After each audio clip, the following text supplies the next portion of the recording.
Hi, my name is Michelle, and I am mom to 3 great kids. Being a parent is the best thing that ever happened to me, and it's also been one of the most challenging roles of my life. Parenting is hard, especially when we have to have uncomfortable conversations with our kids.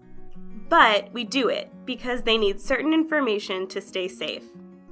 Child sexual abuse is one of these topics. It's hard to talk about, but we must. 1 in 4 girls and 1 in 6 boys will be sexually abused before their 18th birthday. Children with disabilities are particularly vulnerable. This isn't about stranger danger. Most victims, 93%, know their sexual abusers. I know, this is scary stuff. But the more we know, the more we can empower ourselves and our kids, and the better we can protect them.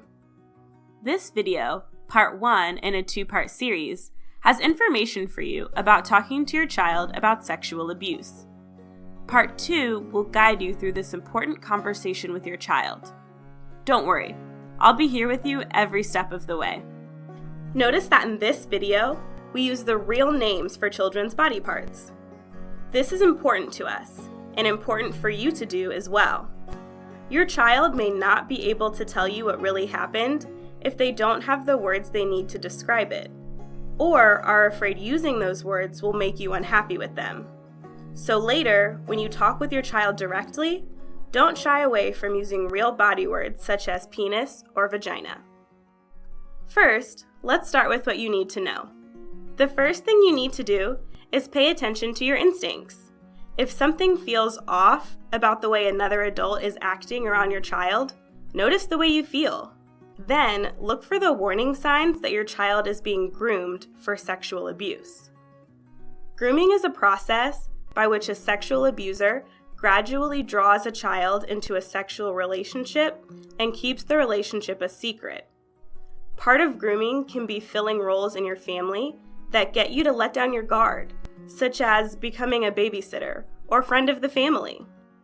The grooming process is when an adult manipulates a child with flattery, gift-giving, trickery, threats, or by blaming the child, hoping to keep the abuse a secret and to go along with the abuse. Gains the trust and confidence of victims and their families.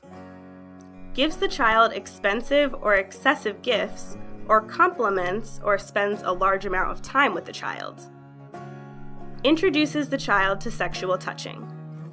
The hard part is that the warning signs of grooming can look like the actions of a loving adult.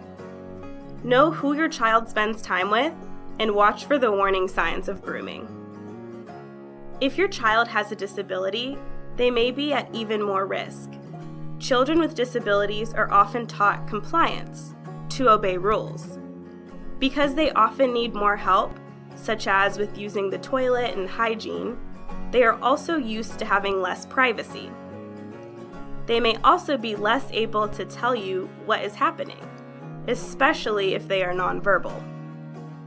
If a child with disabilities is being sexually abused, they might refuse to go somewhere they were comfortable going before, refuse to go with someone specific, become clingy or angry, suddenly have problems using the bathroom they didn't previously have, injure themselves as a sign of being upset. A child without disabilities may exhibit these signs as well. So, what should you do if you suspect or your child tells you something has happened? Believe your child. The research shows that most reports of child sexual abuse are true. Children usually minimize and deny sexual abuse, rather than embellish what has happened to them.